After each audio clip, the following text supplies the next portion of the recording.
आइए भक्तों, आज सुनते हैं वैशाख अमावस्या के दिन सुनने जाने वाली अमावस्या और पूर्णिमा दो बहनों की कहानी। यह कहानी आप लोग जरूर सुने। सुनने मात्र से होती है समस्त इच्छाओं की पूरी।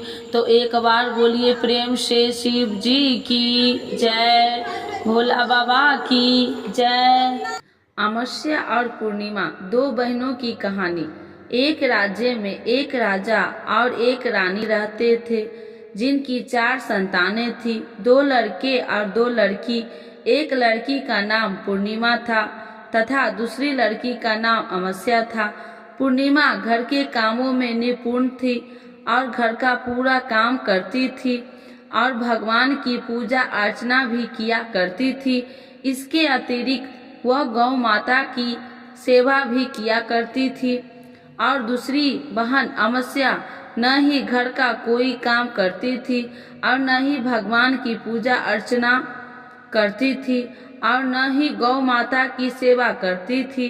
पूर्णिमा सर्वगुण संपन्न थी।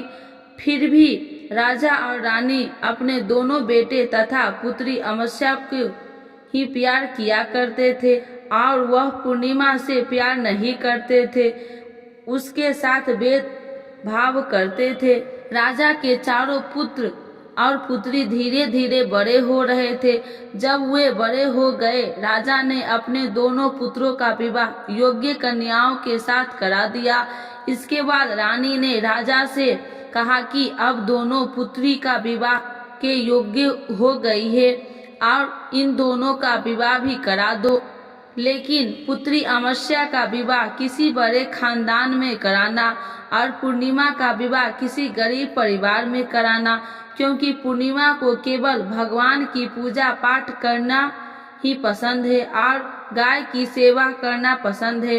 अब रानी ने राजा को दोनों पुत्रियों का रिश्ता तय करने के लिए भेज दिया। राजा ने अपने पड़ोसी राज्य में जाकर वहां के राजा के पुत्र से अमावस्या की रिश्ता तय कर दिया और वहीं पास के गांव में जाकर एक गरीब परिवार के लड़के से पुत्री पूर्णिमा का रिश्ता भी तय कर दी। यह सारी बात जानकर राजा ने अपनी रानी से बताया तो रानी यह सोचने लगे कि अब देखते हैं कि भगवान किसकी मदद कैसे करते हैं। यह बहुत ही पूजा पाठ करती है और भगवान में मगन रहती है। पूर्णिमा की भाई और उसकी भाभी पूर्णिमा से बहुत प्यार करते हैं, क्योंकि पूर्णिमा उनके घर के कामों में उनका साथ देती है और कामों में उनका हाथ बताती है। और यही उनकी दूसरी बहन अमावस्या उन पर अपना रोक जमाती है और घर का कोई काम नहीं करती है। कुछ समय बीत जाने के बाद दोनों पुत्रियों का विवाह हो जाता है। राजा और रानी की विवाह के बाद अपनी दोनों पुत्रियों को विदाई देते हैं। विदाई देते समय राजा और रानी पुत्री अमावस्या को बहुत सारा धन दौलत देकर विदा करते हैं और पूर्णिमा को भी कुछ भी नहीं देते हैं, खाली हाथ अपने घर से विदा करते हैं। इसके बाद दोनों बहनें अपने ससुराल को चली जाती है। कुछ दिन बीत जाते हैं और एक दिन अमावस्या अपने घर पर शिव जी की कथा रखती है, जिसमें वह सभी गांव वाले को निमंत्रण देती है और अपनी बहन पूर्णिमा को नहीं बुलाती। जब गांव की सभी औरतें अमावस्या के यहाँ जाती तो यहाँ सब दृश्य पूर्णिमा अपने घर के दरवाजे पर बाहर बैठकर देख रही होती है। तब वहाँ से गुजर रही औरतें पूर्णिमा से कहते हैं कि तुम्हारी बहन ने यहाँ शिव जी की कथा रखी है, क्या तुम नहीं चलोगी? पूर्णिमा ने कहा, मुझे निमंत्रण नहीं आया है, मैं नहीं जा सकती। सभी गांव की औरतें ने पूर्णिमा से कहा कि बुलाया नहीं तो क्या हुआ, भगवान शिव की कथा है, हमारे साथ चलो। गांव की सभी औरतें की बात मानकर पूर्णिमा भी उनके साथ भगवान शिव की कथा में अमावस्या के घर चली जाती है। जब अमावस्या की नजर पूर्णिमा पर पड़ती है तो वहाँ कहती है कि तुम यहाँ कैसे चली आई, मैंने तो तुम्हें बुलाया नहीं था। खैर कोई बात नहीं, अब तुम आ गई हो तो चुपचाप बैठी रहना और यह कहते हुए अमावस्या में पूर्णिमा की गरीबी का मजाक उड़ाया। पूर्णिमा की आंखों में आंसू आ गए और रोते रोते मन ही मन में पूर्णिमा भगवान शिव से विनती करती है, हे भगवान, क्या पूजा पाठ करना गलत है? गौ माता की सेवा करना गलत है? आखिर मेरी गलती क्या है? आप मुझ पर अपनी कृपा दृष्टि कब बनाएंगे? पूर्णिमा बार बार भगवान शिव से यही कहती रहती है। इतने में शिव कथा पूरी हो जाती है और अमावस्या भगवान का प्रसाद बांटने लगती है। वह सभी लोगों को प्रसाद देती है, लेकिन पूर्णिमा को वहाँ प्रसाद नहीं देती। पूर्णिमा बिना प्रसाद के ही अपने घर लौट जाती है। रास्ते में वह यहाँ सोचते हुए चलती है कि यदि बच्चे उससे कथा और प्रसाद मांगेंगे तो उन्हें क्या जवाब देंगे। उसने सोचा कि वह अपने मायके अपने भाई और भौजाई के यहाँ जाएगी और वहाँ जाते हुए वहाँ बच्चे के लिए कुछ लेकर जाएगी। ऐसा सोचते हुए वहाँ अपने घर वापस लौट आई। घर वापस लौटकर आने के बाद वह अपने पति और बच्चे से कहती है कि वह अपने मायके जा रही है। पति ने कहा ठीक है, और कुछ समय के बाद पूर्णिमा अपने मायके के लिए रवाना हो गई। चलते चलते रास्ते में एक चबूतरा आया जिस पर तुलसी का पौधा लगा था। उस चौधरी पर एक बूढ़ी अम्मा बैठी हुई थी। वह कोई और नहीं, साक्षात तुलसी माँ थी। उस बूढ़ी माता ने पूर्णिमा से कहा, बेटिया तुम कौन हो और कहाँ जा रही हो? पूर्णिमा अपना परिचय देती है। परिचय देने के बाद बूढ़ी औरतें ने पूर्णिमा से कहा कि यहाँ तुलसी का पौधा सूख रहा है, इसमें थोड़ा सा पानी डाल दो और इस चबूतरे की साफ सफाई कर दो, जिससे तुम्हें थोड़ी ठंडक मिलेगी। पूर्णिमा ने कहा कि ठीक है माँ, मैं तुलसी में पानी डाल देती हूँ और यहाँ की साफ सफाई भी कर देती हूँ। पूर्णिमा के साफ सफाई करने के बाद बूढ़ी अम्मा को भी नहला दिया। बूढ़ी अम्मा के भी सेवा की, उनके पैर दबाए और बूढ़ी अम्मा से कहा कि माँ जी और बताइए, मैं आपकी क्या सेवा करूँ? और कोई काम है तो बता दीजिए, मैं कर दूंगी। बूढ़ी अम्मा ने कहा कुछ नहीं, अब तू जाओ और वापस आते समय मुझसे मिलते हुए जाना। पूर्णिमा ने बूढ़ी अम्मा से कहा ठीक है अम्मा जी, मैं जाती हूँ, वापस आते वक्त आपसे मिलते हुए जाऊंगी। कुछ समय आगे चलने के बाद एक शिव मंदिर आया। वहाँ पर उसे एक बूढ़े बाबा मिले जो मंदिर के बाहर बैठे हुए थे। वह कोई और नहीं, साक्षात भोलेनाथ थे। उन्होंने पूर्णिमा से कहा कि कहाँ जा रही हो बेटी, तुम कौन हो? तब पूर्णिमा ने अपना परिचय दिया कि उस बूढ़े बाबा ने पूर्णिमा से कहा इस चबूतरे और मंदिर की सफाई कर दो। तब पूर्णिमा ने मंदिर और चबूतरे की साफ सफाई कर दी और वहाँ पर पूजा पाठ अर्चना भी की। और साफ सफाई पूजा अर्चना करने के बाद उन्होंने बूढ़े बाबा को भी नहला दिया और उसने कहा कि बाबा और कोई काम है तो बताइए। तब बूढ़े बाबा ने कहा नहीं बेटी, अब तुम भी जाओ और वापस आते वक्त मुझसे मिलते हुए जाना। पूर्णिमा ने कहा ठीक है बाबा, मैं जाती हूँ, वापस आते हुए आपसे मिलते हुए जाऊंगी। आगे चलते चलते कुछ दूर चलने के बाद पूर्णिमा को एक काली जी का मंदिर दिखाई दी। वहाँ भी एक बूढ़ी अम्मा चबूतरे पर बैठी हुई थी। उस बूढ़ी औरतें ने भी पूर्णिमा से कहा कि बेटी तुम कौन हो, कहाँ जा रही हो? और तब पूर्णिमा ने बूढ़ी औरतों को भी अपना परिचय दिया। बूढ़ी औरतों ने पूर्णिमा से कहा कि यहाँ पर सभी पूजा पाठ करने के लिए आते हैं, लेकिन मंदिर की साफ सफाई करने के लिए कोई नहीं आता, इसीलिए तुम मंदिर की ओर चबूतरे की साफ सफाई कर दो। पूर्णिमा ने कहा ठीक है माता जी, और पूर्णिमा मंदिर और चबूतरे की साफ सफाई कर दी और पूजा पाठ भी करती है और माता जी का श्रृंगार कर देती है और उसी बूढ़ी अम्मा को भी नहला देती है और बूढ़ी अम्मा के पैर दबाती है और कहती है कि सभी काम हो गया। माँ जी और कोई काम है तो बताइए। बूढ़ी अम्मा कहती है कि नहीं बेटी अब तुम जाओ, लेकिन वापस आते वक्त मुझसे मिलते हुए जाना। पूर्णिमा कहती है ठीक है और वह आगे चली जाती है। आगे चलते चलते एक नदी आती है, वहाँ पर भी एक बूढ़ी अम्मा बैठी रहती है। वहाँ वह कहती है कि बेटी तुम कौन हो और कहाँ से आई हो। उसे भी पूर्णिमा अपना परिचय दिया। बूढ़ी औरतें पूर्णिमा से कहती है कि नदी पर स्नान करने तो यहाँ पर सब आते हैं, लेकिन यहाँ की साफ सफाई कोई नहीं करता, इसीलिए तुम इस किनारे पर साफ सफाई कर दो। पूर्णिमा कहती है ठीक है माताजी, और वहाँ की साफ सफाई कर देती है। उस बूढ़ी अम्मा के पैर दबा देती है और कहती है कि माँ जी और कोई काम है तो बताइए। बूढ़ी औरतें कहती है कि कुछ नहीं बेटी तुम जाओ, लेकिन वापस आते वक्त मुझसे मिलते हुए जाना। वहाँ नाव में बैठकर नदी के दूसरे किनारे पहुंच जाती है और वहां अपने मायके के घर पहुंच जाती है। वहां पर पूर्णिमा के भाई और भाभी देखकर बहुत खुश हो जाते हैं और वे पूर्णिमा की बहुत खातिरदारी करते हैं और उससे बहुत सारी बातें करते हैं और कहते हैं कि बच्चे को भी साथ लेकर आती हूँ, बहुत अच्छा होता।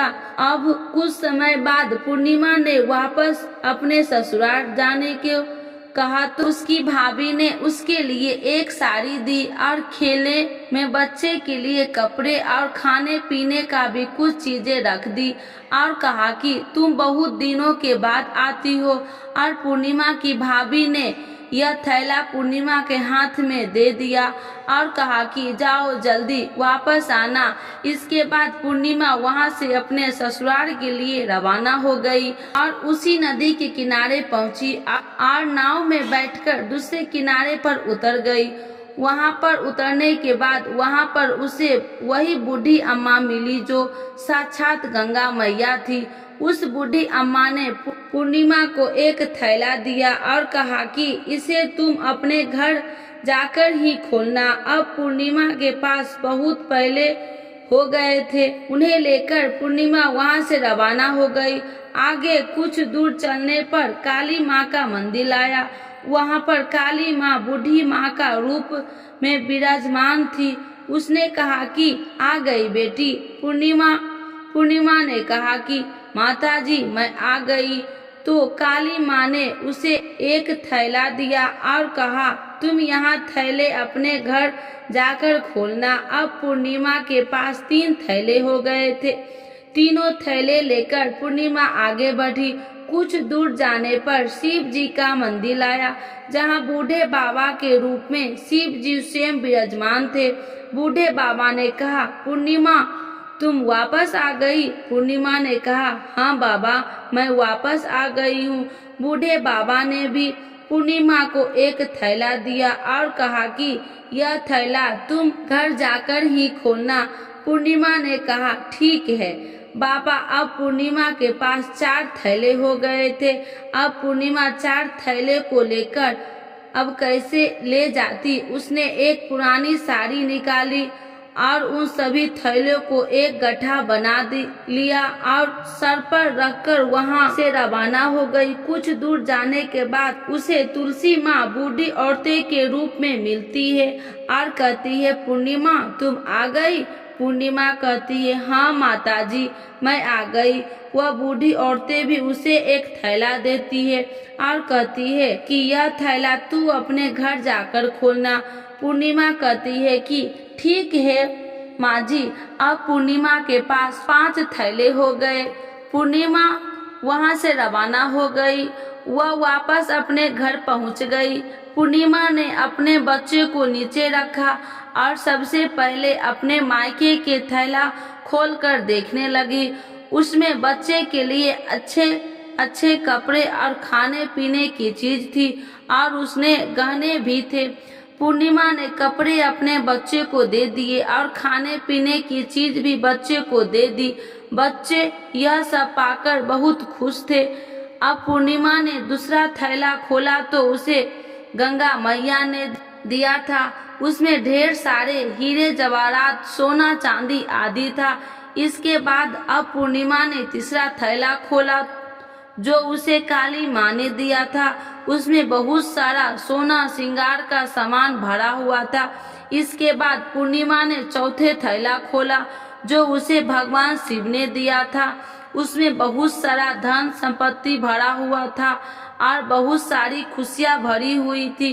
इसके बाद वह पूर्णिमा ने पांचवा थैला खोला जो उसे तुलसी माँ ने दिया था। उसमें चावल, दाल और 7 प्रकार के खाने की चीज से भरा हुआ था। अब पूर्णिमा के घर में किसी चीज की कमी नहीं थी। उसका घर धन धान्य से भरा हुआ था और परिपूर्ण था। अब पूर्णिमा और उसका परिवार सुख में जीवन व्यतीत करने लगे। अब पूर्णिमा के मन में विचार आया कि क्यों न शिव जी की कथा कराई जाए और शिव जी की कथा में एक कार्यक्रम रखा। पूर्णिमा ने गांव के सभी लोगों को निमंत्रण दिया और घर घर जाकर सभी लोगों को बुलाया। पूर्णिमा अपनी बहन अमावस्या के घर भी गई और अमावस्या को शिव जी की कथा के उसने अपने घर पर बुलाया। जब अमावस्या पूर्णिमा के घर शिव जी की कथा में आई तो उसने देखा कि पूर्णिमा के घर में किसी भी चीज की कोई कमी नहीं है। इतना सारा धन दौलत देखकर अमावस्या आश्चर्यचकित हो गई। उसने पूर्णिमा से कहा कि तुम्हारे घर में इतना धन और दौलत कहाँ से आई? पूर्णिमा ने कहा, देखो बहन, तुमने शिव जी की कथा में मुझे नहीं बुलाया था, फिर भी मैं चली आई। तुमने मुझे प्रसाद तक नहीं दिया और मेरी गरीबी का मजाक भी उड़ाया। इसके बाद मैं अपने घर आ गई। घर आते हुए मन की मन सोच रही थी कि अपने मायके जाऊंगी और मैं अपने मायके चली गई। जो कुछ घटना उसके बीच हुई वह सभी घटना अपनी बहन अमावस्या को बता देती है।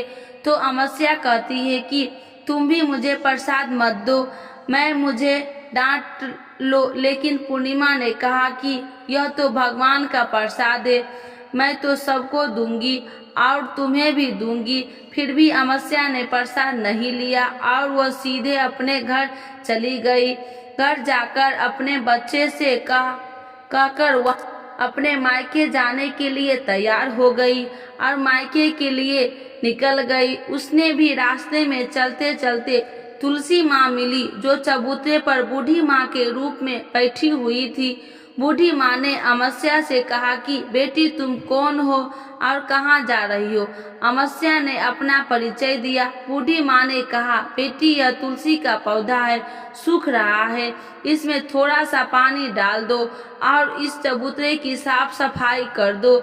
इस पर अमावस्या ने कहा, बूढ़ी तुझे दिखाई नहीं दे रहा है कि मैं इतनी महंगी साड़ी पे।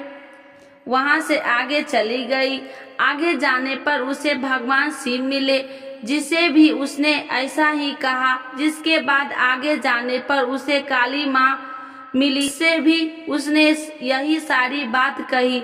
आगे जाने पर उसे गंगा माँ मिले जिसे भी उसने यही सब कहा और आगे चली गई। इसके बाद अमावस्या जब नाव में बैठने लगी तो उसे गांव में फूलों की जगह कांटे भर गए जो उसके पैर में चुभ रहे थे। किनार पर उतरकर वहां अपने मायके चली गई। वहां उसे कई भाभी ने तथा भाइयों ने देखा तो मन ही मन कहने लगे कि काम की न काज की, 2.5 मन अनाज की अब आ गई हो तो ठीक है। पूर्णिमा तो हमारे कामों में हाथ बटाती थी, यह कोई काम करेगी तो नहीं। अब उन्होंने खाना बनाया और खा पीकर सभी सो गए। अमावस्या जब सुबह उठी और अपनी भाभीयों से कहा कि मैं अपने ससुराल जा रही हूँ। उन्होंने कहा कि ठीक है जाओ। अमावस्या बोली, पूर्णिमा को तो तुमने एक थैला दिया था और मुझे भी नहीं दोगी क्या? भाई और भाभी ने कहा कि तुम घर जाओ, थैले तुम्हारे घर पहुंच जाएंगे। फिर अमावस्या वहां से निकल गई और नदी के किनारे पर पहुंची। वहां गंगा मैया बूढ़ी औरत का रूप धारण करके बैठी हुई थी। बूढ़ी माँ ने कहा कि आ गई बेटी, तो उसने कहा कि मैं आ गई हूँ। अमावस्या ने कहा, तुमने पूर्णिमा को एक थैला दिया था और मुझे नहीं दोगी क्या? बूढ़ी अम्मा ने, तुम घर जाओ, थैले तुम्हारे घर पहुंच जाएगा। इसके बाद आगे जाने पर उसे काली मैया मिली, जिसने भी अमावस्या से को यही कहा। इसके बाद आगे जाने पर उसे शिव भगवान मिले, जिन्होंने भी अमावस्या से यही कहा। इसके बाद आगे जाने पर उसे तुलसी माँ मिली और उसने अमावस्या से यही कहा, तुम घर जाओ, थैले तुम्हारे घर पहुंच जाएंगे। अमावस्या अपने घर पहुंच गई। आंगन ने देखा तो वहां 5 थैले पड़े हुए थे। अमावस्या ने मन ही मन सोचा कि अब तो मेरे पास बहुत सारी धन और दौलत आ जाएगी। जल्दी जल्दी उसने सभी थैले को खोला। किसी में मिट्टी थे, किसी में पत्थर, किसी में कंकड़ और किसी में कोयला।